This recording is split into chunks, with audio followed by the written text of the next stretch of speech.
I just had fucking surgery today. But I also got a new phone. Good and bad news. The good news is my camera quality can now be used on my front camera. The bad news is that I lost a painful amount of jiu-jitsu competition footage that I was going to put into a highlight reel. I was going to have like white belt comp highlights, blue belt comp highlights, etc. I'll have to like navigate other people's phones for some of it, but it won't be all of it, which is a really big bummer, but it's okay. Today I am finally able to record my cards. Now, let me preface this with a little anecdote. I've been collecting cards since as long as I can remember, basically 15 plus years at this point, so it's a pretty nostalgic thing for me to do.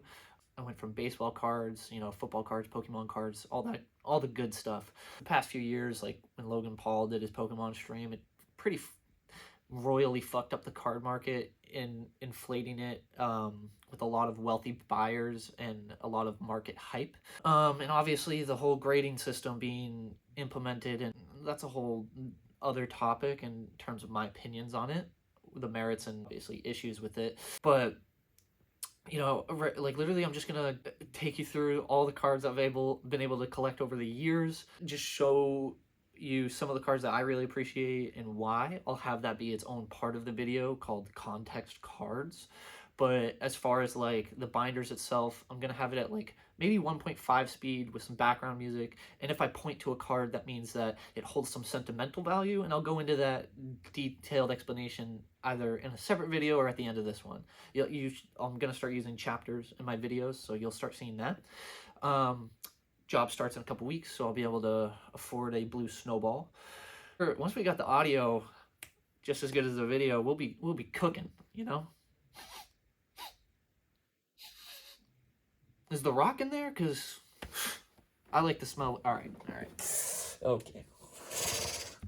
You know what? I was saving this pack for a long time, but since this is our opening to a new series, I might as well open this Pokemon pack that I got at a gas station probably a year and a half ago.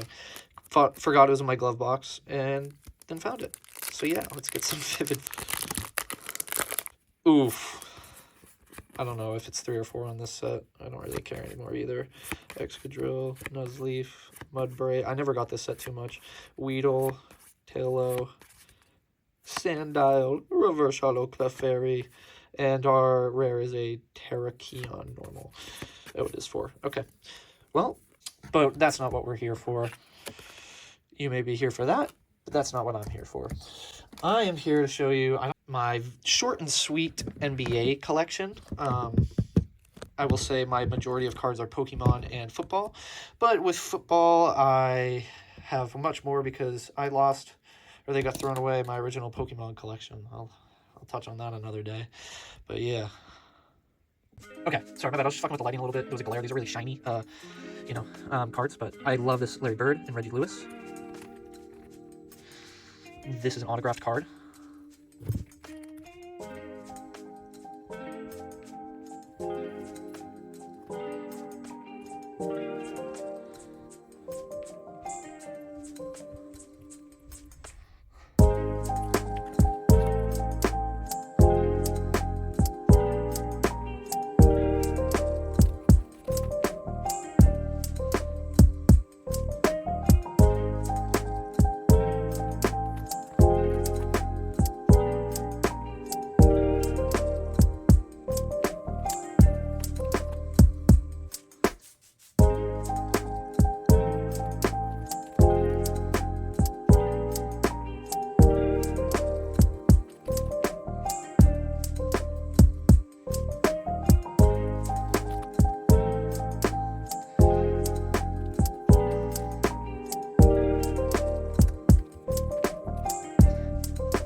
Yeah, so as you can see, my NBA collection isn't super expansive.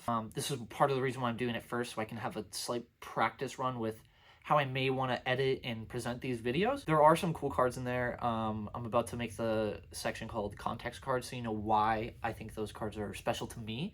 Look, I think everyone should enjoy what they enjoy, but I don't like it when people join a community in the hopes of only as an investment in making money. And over the past few years, that's happened to the card market.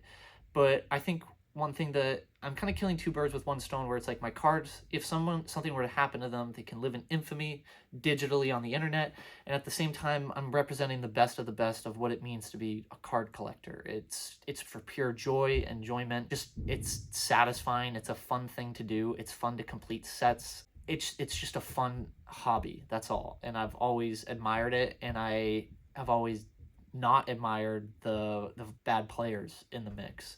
Now that has died down significantly over the past few years, but it still has its effects. And look, I just don't care about the price tag. I have a couple autograph cards. I'm never selling them. Those are special for me. Like, those are things that either were written towards me or I pulled them out of a box myself. It's like, I don't know. I had to put the Michael Jordan with the Bulls. Oh my God, my sports brain's rotting. Just because, like, I mean, I hadn't seen my baseball cards in like a decade when I found this, and I was like already organizing basketball. So I was like, yeah, why not? And I have a second White Sox card of MJ anyways that will probably go with the shit. Okay, this is one of my favorite Ray Allen cards ever, if not my favorite basketball card in this whole binder. I love Ray Allen so much, and I just love the design of this card, the vintage feel of it. Him on the Bucks when he used to go yam bony in the paint, like goddamn. Shout out Moses Malone as well. But for this part, there wasn't too much going on. It was more just I wanted to highlight Isaiah Thomas. This page I thought was pretty cool. We got like Dwight Howard when he's like the magic boy, you know, our boy Jameer Nelson, and a Shaq rookie card from LSU. That's one of my more monetary cards in this set. But like I said earlier, I don't care about the price tag. I just think this card is really, really beautiful. That's all. On this page, this is a really good example of like, I'll show this when I showcase 2004 Topps Total. Steve Nash is on the Mavericks in this card, even though it shows him in the Suns. That's always, like, as a kid, I always thought that was so cool, where it's just like you get to have like two different team color schemes on one card.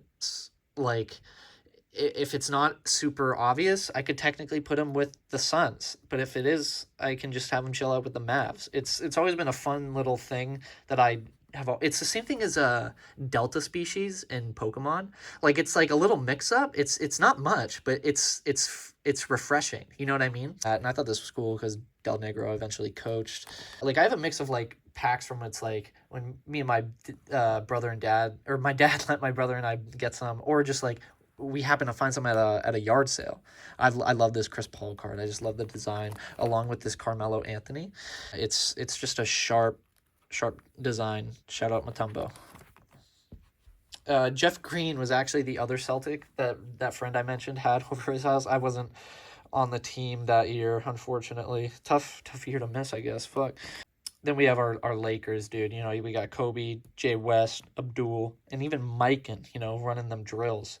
I got a lot of heat when it comes to that. But then we actually have more Nash on the Suns. That's why I put the younger Nash with the Mavs. But yeah, I really, oh yeah, there's Vinny Del Negro. There he is.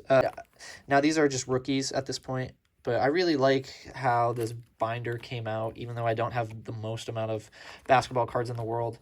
Now picture 10 to 12 of these, 3 times the size, and some of them even being 6 times as bigger as this. My Pokemon collection would compare to that relatively if I hadn't had to start from scratch in 2019. Actually, 2015. So this is the start of the card album. I hope you liked this part of context cards. But yeah, so this is my intro. I just, if you enjoy cards the way I do, I hope this video was something that you might have enjoyed. So thank you. Hope you were ready for this sugar, homie.